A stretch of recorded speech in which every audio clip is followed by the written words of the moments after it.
Hello students, in this video we will learn about the chemical properties of haloalkanes and haloarenes, and we already first property discussed nucleophilic substitution reaction, and the next property is elimination reaction, or elimination reaction means dehydrohalogenation।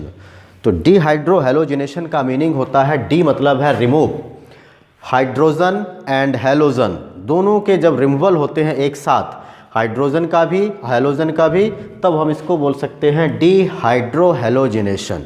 तो hydrogen भी remove हो जाएगा, halogen भी remove हो जाएगा। This reaction is known as elimination, क्योंकि यहाँ पर क्या होता है, एक रिएक्टेंट और मतलब दो या दो से अधिक रिएक्टेंट में से कुछ प्रोडक्ट क्या होते हैं, रिलीज हो जाते हैं, मतलब एलिमिनेट हो जाता है, रिमूव हो जाता है। तो ये एलिमिनेशन रिएक्शन है। देखिए किस तरह से एलिमिनेशन रिएक्शन होता है हैलो एल्केन्स का।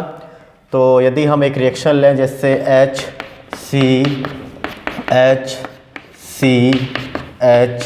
HCl, ये हमने लिया क्लोरोईथेन।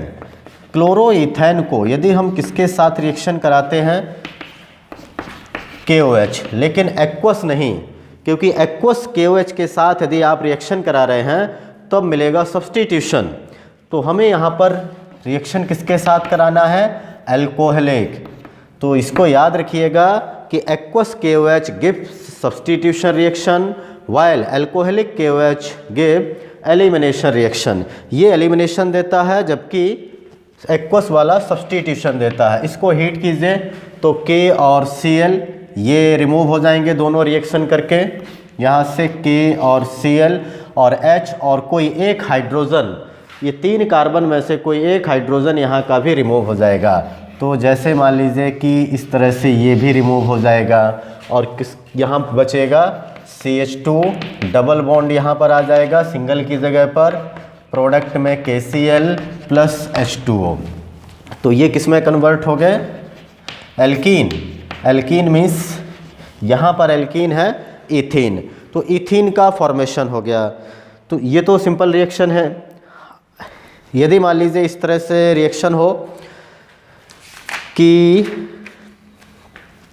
CH3CH3, यहाँ पर एक ब्रोमीन लगा हुआ है, रिएक्शन करवाया अल्कोहलिक KOH के साथ, हीट कर रहे हैं, then the reaction is KBr अलग हो जाएगा, हाइड्रोजन यहाँ पर भी 1 कार्बन है, यहाँ पर भी 1 कार्बन है, तो सेम तरीके से रिएक्शन है, सेम नंबर मतलब नेचर यहाँ पर कार्बन का मिथाइल ग्रुप का सेम है।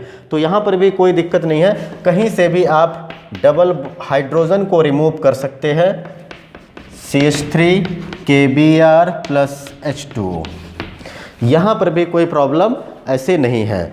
लेकिन यदि मान लीजिए कि 2 या 2 से अधिक जो पॉसिबिलिटीज़ हों, तब हमें क्या मिलेगा, तो ऐसे केस में क्या हो सकता है, मिक्सचर ऑफ प्रोडक्ट भी मिल सकता है। जैसे एक कंपाउंड यदि इस तरह से है कुछ, CH3 CH2 CH CH3, ये मान लीजिए कि 2 क्लोरोब्यूटेन है, कंपाउंड है 2 क्लोरोब्यूटेन। अब हम इसको रिएक्शन कराना चाहते हैं अल्कोहलिक KOH के साथ, हीट करेंगे तब हमें प्रोडक्ट क्या मिलेगा। अब यहाँ से तो Cl फिक्स है कि यहाँ से तो क्लोरीन ही रिमूव होगा पोटेशियम के साथ, लेकिन इस OH के साथ 2 तरीके से कार्बन है, एक है मिथाइल ग्रुप और एक मिथाइलिन ग्रुप है। CH2 को मिथाइलिन बोलते हैं, CH3 मिथाइल, यहाँ 3 हाइड्रोजन, यहाँ पर 2 हाइड्रोजन। तो सबसे ज़्यादा मतलब चांस कहाँ से हाइड्रोजन के रिमूव होने के होंगे, CH2 में से कि फिर CH3 में से। तो इसका मतलब है कि यहाँ पर दोनों जगह से भी रिमूव हो सकता है। तो जनरली ऐसे केस में this type of reaction gives the product of mixture. यहाँ पर प्रोडक्ट हमें मिले, वो मिक्सचर ऑफ प्रोडक्ट का मिक्सचर मिलता है। तो 2 प्रोडक्ट मिलने की प्रोबेबिलिटी है। यदि यहाँ से यदि रिमूव होता है तब प्रोडक्ट हो जाएगा CH3 CH2 CH double bond CH2। और यदि मान लीजिए कि ये हाइड्रोजन यहाँ से रिमूव होता है तब प्रोडक्ट मिलने के चांस क्या हो जाएंगे, CH3 CH double bond CH CH3। बाकी तो रिमूव होगा ही। साथ में जैसे ये KCl है वाटर है, ये तो रिमूव करना ही करना है। अभी यहाँ पर दो प्रोडक्ट मिल गए, एक है ब्यूट 1इन, दूसरा है ब्यूट 2इन। स्टेबिलिटी किस कार्बन किस एल्कीन की ज़्यादा होती है? तो स्टेबिलिटी के मामले में देखा जाए ब्यूट 2इन ज़्यादा स्टेबल होगा, क्योंकि अकॉर्डिंग टू सर्जेफ रूल ये है कि जो मैक्सिमम एल्काइलेटेड एल्कीन्स है वो स्टेबिलिटी ज़्यादा, उसकी स्टेबिलिटी ज़्यादा होती है। तो इस डबल बॉन्ड के सिर्फ एक ही साइड एल्काइल ग्रुप है, नंबर ऑफ एल्काइल ग्रुप मतलब 1 एथाइल ग्रुप के रूप में देखा जाएगा, जबकि इस डबल बॉन्ड के दोनों ओर एक इस तरफ मिथाइल है, एक इस तरफ मिथाइल है, तो नंबर ऑफ एल्काइल ग्रुप की संख्या इसमें ज़्यादा है CH3 इस वाले ब्यूट 2इन में। तो यहाँ पर ब्यूट 2इन ज़्यादा स्टेबल होगा, इसलिए मेजर प्रोडक्ट के रूप में हमें ब्यूट 2इन ही मिलेगा।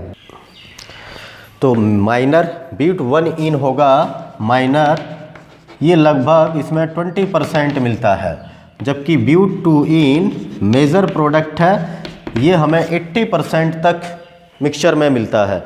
तो कभी यदि क्वेश्चन इस तरह से आता है कि ये रिएक्शन है और इसका सिर्फ एक मेजर प्रोडक्ट लिखिए, तब हमें सिर्फ एक ही प्रोडक्ट लिखने की ज़रूरत पड़ेगी, ब्यूट 2इन, ये प्रोडक्ट ज़्यादा होगा। तो ये जो रूल है कि जो in case of halo alkane, तो सर्जेफ रूल, ये है SAYTZEF सर्जेफ्स रूल्स। इनका ओरिजिनल नेम था अलेक्जेंडर जेट्सेव, बट प्रोनाउंसिएशन वहाँ पर सर्जेफ के नाम से होता है, इसलिए उसको हम सर्जेफ रूल। और सब्जेक्ट रूप के जो मैक्सिमम एल्काइलेटेड है, इसका स्टेबिलिटी हाई स्टेबिलिटी होगी, सबसे हाईएस्ट स्टेबिलिटी उस कार्बन कंपाउंड की होती है जिसमें एल्काइलेशन सबसे ज़्यादा पाया जाता है। रिएक्टिविटी ऑर्डर ईज ऑफ, जैसे डिहाइड्रो हेलोजिनेशन यदि देखा जाए तो सबसे ज़्यादा हेलोजिनेशन में जो रिएक्टिव है जिसमें डिहाइड्रो हेलोजिनेशन सबसे फास्ट होता है वो होते हैं टर्सरी, उससे कम सेकेंडरी और सबसे कम होता है प्राइमरी में। इसमें रेट ऑफ डिहाइड्रोजिनेशन थोड़ा स्लो हो जाता है, जबकि यहाँ पर टर्सरी में सबसे ज़्यादा है। और यदि एल्कीन का भी फॉर्मेशन देखा जाए, ease of formation of alkene, क्योंकि डिहाइड्रो हेलोजिनेशन में जो प्रोडक्ट मिल रहा वो तो एल्कीन मिलता है, तो मैक्सिमम एल्काइलेशन इसमें इस तरह से होगा CCR, इसका फॉर्मेशन सबसे ज़्यादा होगा। फिर यहाँ पर एक H लगा दीजिए, मीन्स इसमें नंबर ऑफ एल्काइल ग्रुप है इस डबल बॉन्ड के चारों ओर 4, 1 2 3 4, यहाँ पर 1 2 3, और फिर इसी तरह से CHR, इसमें 2 है, और यहाँ पर HR1, और यदि मान लीजिए कि इस तरह से फिर एक भी नहीं बचता है, तो ये ऑर्डर हो जाएगा किसका, ease of formation of alkene, या फिर इस तरह से ईज ऑफ डिहाइड्रो हेलोजिनेशन भी इसी ऑर्डर में होगा, टर्सरी, सेकेंडरी और प्राइमरी। तो इसको याद रखिएगा कि यदि आप एक्वस KOH का यूज करते हैं रिएक्शन में तो वह सब्सटीट्यूशन देगा, लेकिन एल्कोहलिक KOH को यदि आप रिएक्शन कराते हैं तब फिर एलिमिनेशन मिलेगा। तो कई बार यहाँ पर जो है ना हमें ध्यान देना पड़ता है रिएक्शन में क्वेश्चन को सॉल्व करते समय कि उसमें एक्वस लिखा है कि एल्कोहलिक लिखा है।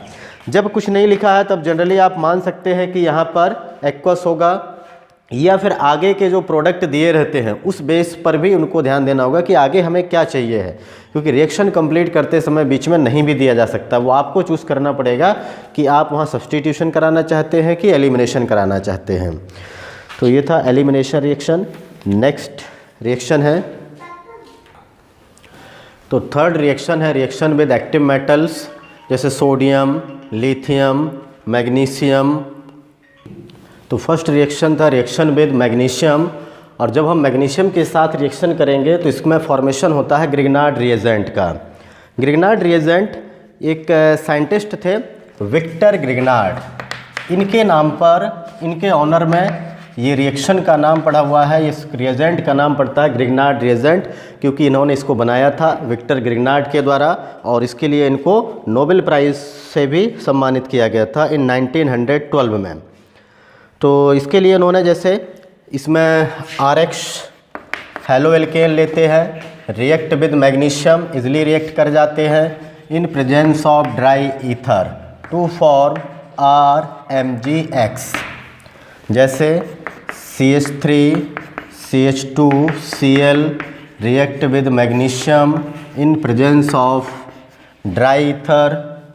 मॉइस्चर नहीं लेना है इसको बनाते समय, अदरवाइज़ ये किसी भी प्रोटॉन के साथ रिएक्शन भी कर सकता है, ऑक्सीजन के साथ भी रिएक्शन कर सकता है। तो एक तो इनर्ट एटमॉस्फेयर में इसका फॉर्मेशन करते हैं और without the presence of traces of moisture. Moisture का ट्रेसेस मतलब स्मॉल अमाउंट में भी मॉइस्चर नहीं होना चाहिए। तो ये फॉर्मेशन होगा हाँ CH3 CH2 MgCl, ethyl magnesium bromide. इसका नाम हो जाएगा इथाइल मैग्नीशियम क्लोराइड। क्लोरीन है तो क्लोराइड लेंगे, ब्रोमीन है तो ब्रोमाइड लेंगे, जो भी है वो आपको रिएक्शन के साथ रिएक्शन कराना है। तो जनरली हम X की जगह पर ये हैलोजन में किसका यूज करते हैं, या तो क्लोरीन या ब्रोमीन या आयोडीन, इन्हीं का ही यूज करना है। तो जैसे ethyl magnesium bromide, ethyl magnesium chloride या इथाइल मैग्नीशियम आयोडाइड, कोई भी यहाँ पर ये हो सकते हैं। नेक्स्ट है रिएक्शन विथ सोडियम और वुड्स रिएक्शन। यदि हम सोडियम के साथ हेलो एल्केन्स को रिएक्शन करते हैं in presence of dry ether, then the reaction is named as Wurtz reaction. तो ये वुड्स रिएक्शन के नाम से जाना जाता है। RX + 2Na + RX ये भी है, लेकिन XR के रूप में लिखा है। तो 2 मॉलिक्यूल्स ऑफ एल्काइल हैलाइड लेंगे in presence of dry ether to form RR + 2NaX। और यहाँ पर यदि आप सेम तरह से ले रहे हैं CH3 Cl + 2NaCl, sorry 2NaCl CH3, ये यहाँ से पूरा सोडियम और दोनों क्लोरीन एक इससे और एक इससे अलग हो जाएंगे और प्रोडक्ट के रूप में मिल जाएगा CH3 CH3 + 2NaCl। तो ये था मीथेन। मिथाइल क्लोराइड को हमने रिएक्शन किया, 2 molecules of methyl chloride react with 2 atoms of sodium in presence of dry ether to form ethane. Ethane का फॉर्मेशन हुआ। तो इस रिएक्शन के द्वारा हम जनरली यूज्ड टू प्रिपेयर, ये जो वुड्स रिएक्शन है वो किसके लिए यूज किया जाता है, सिमेट्रिकल एल्केन बनाने के लिए। क्योंकि सिमेट्रिकल एल्केन में तो आपको सेम तरह का प्रोडक्ट ही मिलेगा। मीन्स दोनों एल्काइल हैलाइड यदि आप सेम ले रहे हैं तो प्रोडक्ट हमें ज़्यादा से ज़्यादा मिलेगा और एक ही प्रोडक्ट मिलेगा। But when we use two different kind of alkyl halides, then the reaction gives mixture of the product.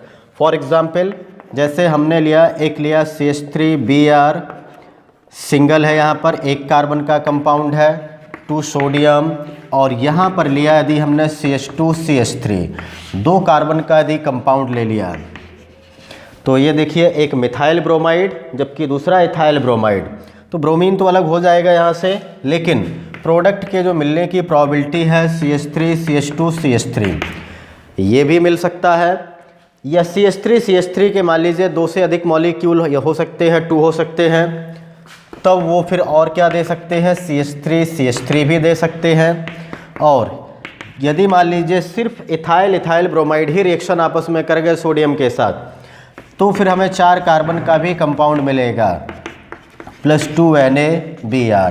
तो ये डिफरेंट प्रोपेन भी मिला, इथेन भी मिला और ब्यूटेन भी मिल गया। तो ये क्या मिलेगा, यदि हमने डिफरेंट तरह से यदि यहाँ पर हेलो एल्केन का यूज कर रहे हैं डिफरेंट कार्बन वाले, then it gives mixture of the product. तो ये जनरली रिएक्शन एसिमेट्रिकल एल्केन बनाने के लिए इसमें यूज़ नहीं किया जाता है। Generally it use to prepare symmetrical alkane, symmetrical alkane के लिए होता है। और इसके द्वारा हम टर्सरी एल्केन्स, टर्सरी हेलो जो एल्केन्स हैं उनके लिए यूज़ नहीं करते हैं। तो this reaction generally fails with tertiary alkyl halide because under the basic condition of reaction they prefer to undergo dehydrohalogenation to form alkene. क्योंकि यदि आप टर्सरी हेलो एल्केन के साथ लेते हैं तब वह रिएक्शन क्या करती हैं, डिहाइड्रोहेलोजिनेशन को ही प्रिफर करती हैं। तो इस तरह से हम जनरली हाँ डिफरेंट एल्काइल हैलाइड के साथ भी रिएक्शन कर सकते हैं, सेम तरीके से भी रिएक्शन कर सकते हैं, रिएक्शन सभी कर सकते हैं, बट इसमें मिलेगा मिक्सचर ऑफ प्रोडक्ट यदि डिफरेंट कार्बन का हमने यूज किया हुआ है। नेक्स्ट है तो reaction with other active metals. Next है जैसे हम यहाँ पर अदर एक्टिव मेटल के साथ भी रिएक्शन देख सकते हैं और इसमें जनरली ये फॉर्मेशन करते हैं ऑर्गेनोमेटेलिक कंपाउंड, जैसे इथाइल ब्रोमाइड वह react with lithium, 2 atoms of lithium के साथ रिएक्शन करेंगे। प्रेजेंस वही है, सेम प्रेजेंस है इन प्रेजेंस ऑफ ड्राई ईथर। तो एक एटम इसमें ब्रोमीन के साथ रिएक्शन करके लिथियम ब्रोमाइड बना लेता है, दूसरा लिथियम यहीं पर आ जाएगा, कार्बन के साथ अटैच हो जाएगा, प्लस लिथियम ब्रोमाइड। तो ये क्या बन गया, इथाइल लिथियम, इथाइल लिथियम। और इस तरह के कंपाउंड ऑर्गेनोमेटेलिक कंपाउंड कहलाते हैं, क्योंकि एक तो ऑर्गेनिक कंपाउंड है और दूसरा मेटल भी है, तो ये कहलाएगा ऑर्गेनोमेटेलिक कंपाउंड। जिंक के साथ भी रिएक्शन करा सकते हैं, CH3 CH2Cl react with zinc in presence of dry ether. Mostly जब मेटल रिएक्शन करते हैं हेलो एल्केन के साथ तो वह ड्राई ईथर की प्रेजेंस या फिर इनर्ट एटमॉस्फेयर, यहाँ पर वैसे क्या चाहिए पड़ता है, जिंक के केस में जनरली इनर्ट एटमॉस्फेयर की ज़रूरत पड़ती है, कोई गैस यहाँ पर नहीं हो, इनर्ट नेचर हो, रिएक्टिव गैस नहीं होना चाहिए। तो जिंक और ये क्लोरीन दोनों ही रिएक्शन कर जाएंगे। तो CH3 CH2 ZnCl ethyl zinc chloride, ये कंपाउंड बन जाएगा इथाइल जिंक क्लोराइड। नेक्स्ट इसी तरह से ये इथाइल जिंक क्लोराइड फर्दर भी रिएक्शन कर जाता है। जैसे यदि हमने यहाँ पर 2 मॉलिक्यूल्स यदि डायरेक्ट ले लेते तो भी ये CH3 CH2 ZnCl ये सेम प्रेजेंस है, इनर्ट एटमॉस्फेयर, दोबारा से उसको रिएक्शन करा सकते हैं, या फिर इसमें हम लोग ये हटा करके 2 सीधे सीधे ले लीजिए, यहाँ पर ये मॉलिक्यूल्स भी ले सकते हैं CH3 CH2 ZnCl। इसको यदि हीट करते हैं तो मिलेगा CH3 CH2 whole twice Zn plus ZnCl2 ethyl diethyl zinc, ये कंपाउंड का नाम हो जाएगा डाई इथाइल जिंक। तो डाई इथाइल जिंक बनाने के लिए हमें 2 मॉलिक्यूल्स ऑफ इथाइल क्लोराइड और 2 एटम्स ऑफ जिंक ले लीजिए, डाई इथाइल जिंक और जिंक क्लोराइड का फॉर्मेशन होगा। तो यदि हम इसी तरह से ये CH3 CH2Br इसको रिएक्शन कराते हैं सोडियम लेड एलॉय, ये एलॉय के रूप में लेना है सोडियम और लेड का, तो इसको इस तरह से भी लिख सकते हैं 4 ले लेंगे यहाँ पर CH3 CH2Br, इसके भी 4 एटम्स ले ली, 4 मॉलिक्यूल्स लेंगे और रिएक्शन कराएंगे। तो ये फॉर्मेशन होता है tetra ethyl lead, CH3 CH2 whole 4 Pb plus 4 sodium bromine के साथ रिएक्शन कर जाएंगे 4Na Br plus 3 Pb, 3 lead हो जाएगा।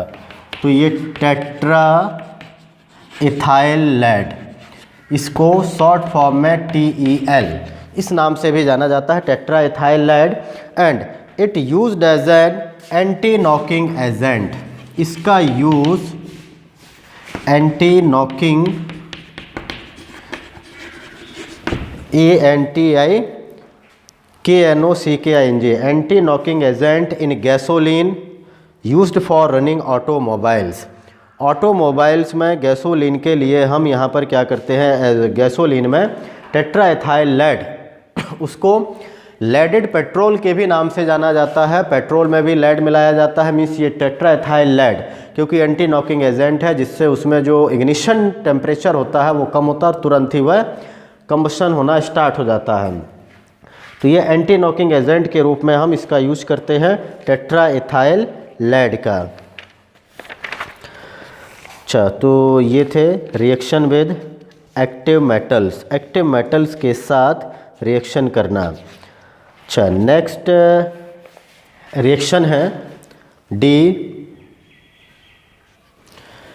तो रिडक्शन रिएक्शन है, addition of hydrogen. Reduction means होता है जनरली एडिशन ऑफ हाइड्रोजन, लेकिन ये रिएक्शन होगी इन प्रेजेंस ऑफ रिड्यूसिंग एजेंट। जो रिडक्शन है, रिडक्शन अकर्स या carried out in presence of reducing agent, और रिड्यूसिंग एजेंट के रूप में आप डिफरेंट तरह के कंपाउंड्स का यूज कर सकते हैं। जैसे हाइड्रोजन के साथ रिएक्शन करेंगे इन प्रेजेंस ऑफ निकिल, पैलेटिनम या फिर पैलेडियम, इनके साथ रिएक्शन करवाइए हाइड्रोजन का।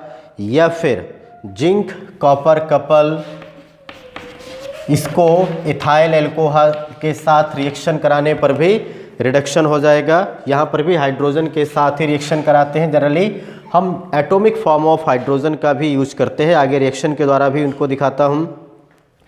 या फिर रेड फॉस्फोरस, इसके प्रेजेंस में हाइड्रोजन के साथ रिएक्शन कराइए, ये भी रिड्यूसिंग एजेंट के रूप में वर्क करेगा। या फिर ZnHCl, जिंक और हाइड्रोक्लोरिक एसिड, इसका यूज करें। या फिर SnHCl, इसके साथ रिएक्शन किया करवाए, इसके प्रेजेंस में रिएक्शन करा सकते हैं। लिथियम एल्यूमिनियम हाइड्राइड, ये एक स्ट्रॉन्ग रिड्यूसिंग एजेंट है। इसके अलावा होता है सोडियम बोरोहाइड्राइड, तो lithium aluminium hydride, sodium borohydride या nickel platinum palladium, zinc copper couple, red phosphorus, zinc HCl, SnHCl, ये डिफरेंट तरह के क्या है यहाँ पर रिड्यूसिंग एजेंट हैं, जिनकी प्रेजेंस में यदि आप रिएक्शन कराते हैं, और यहाँ रिएक्शन होगा किसके साथ में, एक्चुअल में HI के साथ रिएक्शन कराते हैं इन जब हम रेड फॉस्फोरस के साथ as a reducing agent use करते हैं तब। तो इसमें देखिए एक दो एग्जाम्पल आपको बताता हूँ रिएक्शन के द्वारा। तो जैसे CH3 CH2Br react with hydrogen in presence of nickel, platinum या पैलेडियम, कोई भी एक यूज कर सकते हैं यहाँ पर metal as a reducing agent के रूप में। एक हाइड्रोजन ब्रोमीन के साथ रिएक्शन करके HBr बना लेगा, और दूसरा हाइड्रोजन वहीं पर रिप्लेस सब्स्टिट्यूशन हो जाएगा, मतलब एक तरह से हाइड्रोजन के द्वारा ब्रोमीन का, तो ये बन गया एल्केन। तो अधिकतर जब भी इसका रिडक्शन होता है हेलो एल्केन का, मोस्टली वो क्या बनते हैं कंपाउंड, लास्ट में एल्केन देते हैं। अभी जैसे दूसरा एक CH3 CH2Cl, यदि हमने यहाँ पर जिंक कॉपर कपल का यूज़ किया तो भी हाइड्रोजन निसेंट हाइड्रोजन के साथ रिएक्शन यूज करेंगे, zinc copper couple in presence of ethanol means alcohol, एक HCl निकल जाएगा, CH3 प्लस HCl, इसका भी यूज कर सकते हैं। या फिर CH3 CH2, यदि हमने जैसे जनरली क्या लिया है, आयोडाइड लिया है, तो HI के साथ रिएक्शन कराइए इन presence of red phosphorus. Red phosphorus काफ़ी स्ट्रॉन्ग रिड्यूसिंग एजेंट हो जाता है, और इस कारण से ये कोई भी मतलब आयोडाइड, HI और रेड फॉस्फोरस दोनों का यदि यूज कर रहे हैं तो जनरली ये किस में कन्वर्ट हो जाते हैं, सभी वो एल्केन बना लेते हैं। CH3 प्लस I2, जैसे ग्लूकोज है, ग्लूकोज को भी जब हम HI के साथ रिएक्शन कराते हैं in presence of red phosphorus, तब भी वह एल्केन मतलब हेक्सेन में कन्वर्ट हो जाता है। तो स्ट्रॉन्ग रिड्यूसिंग एजेंट होने के कारण इस तरह से रिएक्शन हो सकती हैं। जैसे ये CH3 CH2Br react with 2H SnHCl, इसकी प्रेजेंस में रिएक्शन करते हैं, तब भी CH3 प्लस HBr। तो ये रिड्यूसिंग एजेंट की प्रेजेंस में रिएक्शन होगी, रिडक्शन होगा, और सारे के सारे हेलो एल्केन्स यहाँ पर किस में कन्वर्ट होते हैं, एल्केन में कन्वर्ट हो जाएंगे। तो ये था chemical properties of haloalkanes. अभी इससे रिलेटेड देखिए किस तरह से और क्वेश्चंस पूछे जा सकते हैं। 2-3 क्वेश्चन डिस्कस करके देखेंगे। तो among the following haloalkanes which would undergo SN2 reaction faster, कौन सा मतलब इसमें से SN2 रिएक्शन से यदि प्रोसीड करता है तो कौन सा कंपाउंड दोनों में से फास्टर रिएक्शन जो होगा, मतलब वो फास्टली जो है प्रोसीड कर जाएगा। तो ये एक आइडो 1 2 3 4 आइडो ब्यूटेन है और ये है क्लोरोब्यूटेन। तो इन दोनों में से क्या होगा, तो यदि हम देखें लीविंग ग्रुप, यदि ईज ऑफ लीविंग ग्रुप सबसे ज़्यादा किसका होता है, आयोडीन, फिर होता है ब्रोमीन, फिर होता है क्लोरीन और इसके बाद है फ्लोरीन। तो इस अकॉर्डिंग आयोडीन यहाँ से जल्दी रिलीज़ हो जाएगा क्योंकि लार्ज एटॉमिक साइज़ होता है, बॉन्ड डिसोसिएशन इंथैल्पी कम होती है, इजीली यहाँ से इसको रिमूव किया जा सकता है। तो यहाँ से ये कट हो जाएगा। तो करेक्ट आंसर हो जाएगा इसमें कौन सा, ए।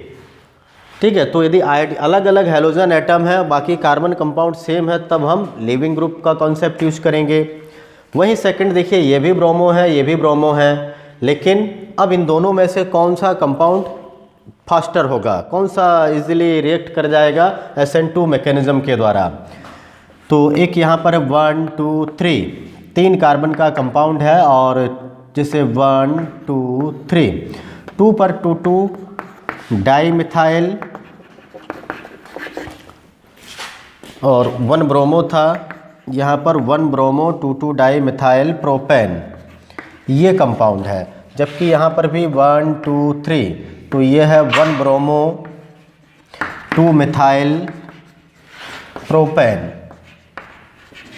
इसमें कौन सा ज़्यादा होगा फास्टर, तो इसके लिए हमें यहाँ पर जनरली यदि हम SN2 का देखें, वैसे तो ऑर्डर क्या होता है 1 डिग्री 2 डिग्री 3 डिग्री, प्राइमरी सबसे ज़्यादा है, लेकिन प्राइमरी में तो इधर भी प्राइमरी है, ये भी प्राइमरी है, दोनों प्राइमरी है। तब कौन सा कॉन्सेप्ट यूज करेंगे यहाँ पर, यहाँ नंबर ऑफ एल्काइल ग्रुप्स है 2, यहाँ पर एल्काइल ग्रुप्स है 1। स्टेरिक हिंड्रेंस किस में ज़्यादा है, तो स्टेरिक हिंड्रेंस देखा जाए इस वाले कंपाउंड में ज़्यादा है। तो यहाँ सब्स्टिट्यूशन थोड़ा स्लो होगा, जबकि यहाँ पर सब्स्टिट्यूशन आसान हो जाएगा। तो इसके अकॉर्डिंग SN2 रिएक्शन, क्योंकि SN2 जो है सिंगल स्टेप की रिएक्शन है, जितना ज़्यादा स्टेरिक हिंड्रेंस होगा रिएक्शन उतनी ही स्लो होती जाएगी क्योंकि बाईमॉलिक्यूलर है। तो यदि हम लेकिन यदि सेम कॉन्सेप्ट SN1 के साथ लगाएंगे तो अपोजिट हो जाएगा। इसमें SN1 के केस में क्या होगा कि पहले प्राइमरी पहले कार्बोकैटायन बनते हैं, तब ये कंपाउंड ज़्यादा रिएक्टिव होगा if the reaction proceeds through SN1 mechanism. तो जैसे अगला क्वेश्चन है, तो जैसे विच वुड अंडरगो SN1 फास्टर, यहाँ SN1 के बताना है। तो SN1 में यदि आप रिएक्टिविटी ऑर्डर देखते हैं 3 डिग्री 2 डिग्री 1 डिग्री। अब इसमें से पहचान कीजिए कौन सा 2 डिग्री है, कौन 1 डिग्री या 3 डिग्री है।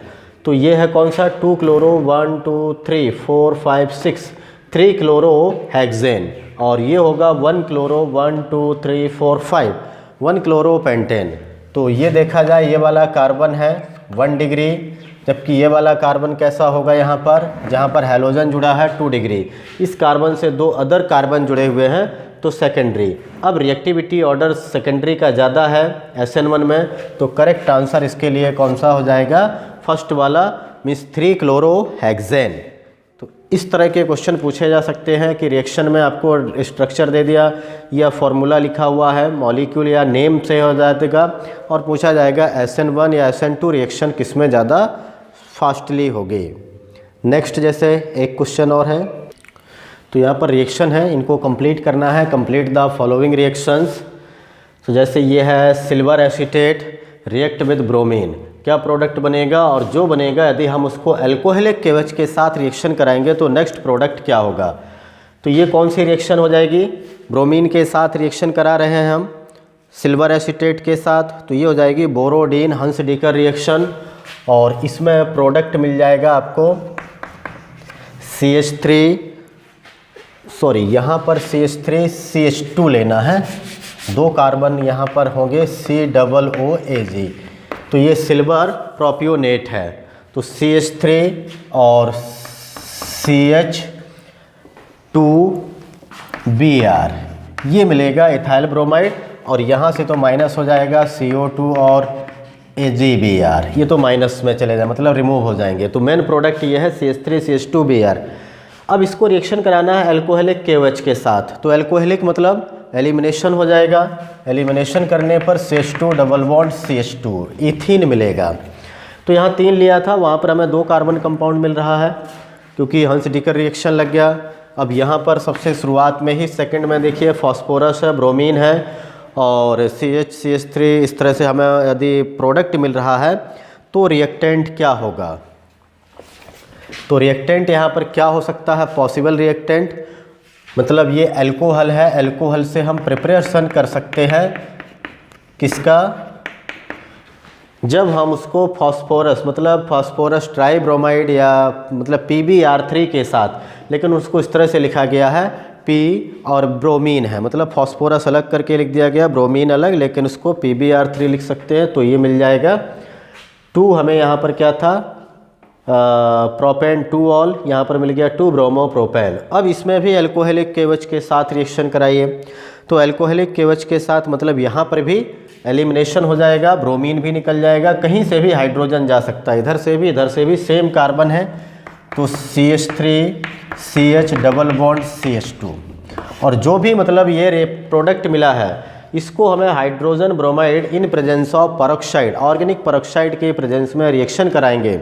तो ये रिएक्शन फिर किसके अकॉर्डिंग हमें अप्लाई करनी पड़ेगी, प्रोसीड करनी पड़ेगी on the basis of anti Markovnikov rule. तो एंटी मार्कोनिकॉफ रूल क्या बोलता है कि hydrogen means negative part of attacking reagent, या जो पॉजिटिव पार्ट ऑफ हाइड्रोजन होगा नेगेटिव पार्ट होगा ब्रोमीन। तो नेगेटिव पार्ट कहाँ पर अटैक करेगा, जिस कार्बन पर हाइड्रोजन की संख्या ज़्यादा होगी, और पॉजिटिव पार्ट वहाँ अटैक करेगा जिस कार्बन पर हाइड्रोजन की संख्या कम होगी। रिवर्स हो जाता है मार्कोनी के। तो CH3 CH2 CH2Br ये करेक्ट प्रोडक्ट होगा। यदि हमने मार्कोनी कहीं धोखे में लगा दिया तो यहाँ पर ब्रोमीन आ जाएगा, तो ये आंसर गलत हो जाएगा क्योंकि प्रेजेंस परऑक्साइड दिया गया है। ओके, नेक्स्ट है CH3CHI मीन्स 2 आयोडोप्रोपेन, ये कंपाउंड है। इसको सोडियम और ड्राई ईथर के प्रेजेंस में रिएक्शन करा रहे हैं, तब क्या फॉर्मेशन हो जाएगा, तो ये रिएक्शन है कौन सी, वुड्स रिएक्शन है। इसके लिए हमें 2 यहाँ पर इसको भी कंप्लीट करना होगा, 2 सोडियम, तो सोडियम तो आयोडीन के साथ रिएक्शन करेगा और ये इस तरह से रिएक्शन कर जाएगा CH3CH, जहाँ पर आयोडीन है वहीं से ही हम इसको बॉन्डिंग करेंगे आगे, तो CH और इस CH से नीचे एक CH3 है तो दूसरे वाले से भी यहाँ पर आ जाएगा। ये हमारा फाइनल प्रोडक्ट हो जाएगा 2,3-डाईमिथाइल ब्यूटेन। यदि हम इस तरह से 2 आयोडोप्रोपेन को रिएक्शन करा रहे हैं तब हमें प्रोडक्ट मिलेगा वुड्स रिएक्शन में 2,3-डाईमिथाइल ब्यूटेन। ओके, नेक्स्ट है CH3CH double bond CH2 HBr है, हाइड्रोजन ब्रोमाइड लिया हुआ है, कोई यहाँ पर परऑक्साइड नहीं है, तब हम यहाँ पर किसको अप्लाई करेंगे, मार्कोनिकॉफ रूल को ही। मार्कोनिकॉफ के मुताबिक यह है कि नेगेटिव पार्ट वहाँ रिएक्शन करेगा जहाँ पर हाइड्रोजन कम है और पॉजिटिव पार्ट वहाँ जाएगा जहाँ हाइड्रोजन ज़्यादा है। तब CH3 और यहाँ पर आ जाएगा ब्रोमीन, और इसके बाद फिर एक्वस KOH, यहाँ पर रिएक्शन था अल्कोहलिक KOH, जबकि यह है एक्वस KOH। अब सब्स्टिट्यूशन होगा, एलिमिनेशन नहीं करेंगे, तो इनका देखना है, ध्यान देना पड़ेगा कि एक्वस है या अल्कोहलिक है, उसी अकॉर्डिंग आप प्रोडक्ट बनाएंगे, तब हो जाएगा प्रोडक्ट हो जाएगा CH3CHOH CH3 means propane 2 all. तो प्रोपेन 2 ऑल का फॉर्मेशन हुआ। तो इस तरह से रिएक्शंस कन्वर्जेंस आना चाहिए कि इसके बाद यदि हम इसको रिएक्शन कराएंगे तो ये बनेगा। अब कभी जैसे डायरेक्ट क्वेश्चन आ गया कि यहाँ पर कार्बोक्सिलिक एसिड है, कौन सा, प्रोपेनोइक एसिड। प्रोपेनोइक एसिड को हमें इथीन में कन्वर्ट करना है, तो प्रोपेनोइक एसिड को पहले हमें सिल्वर के साथ रिएक्शन कराना होगा, फिर ब्रोमीन के साथ, फिर अल्कोहलिक KOH के साथ, तब जाकर के हमें ये रिएक्शन मिलेगा इथीन। तो इस तरह से हाउ विल यू कन्वर्ट, ऐसे भी क्वेश्चन आ सकते हैं। डायरेक्ट रिएक्टेंट दे दिया जाएगा, प्रोडक्ट दे दिया जाएगा, कन्वर्ट, या फिर कंप्लीट कीजिए, इस जगह पर क्या आएगा। ओके, तो इस वीडियो में इतना ही। Thank you, have a nice day.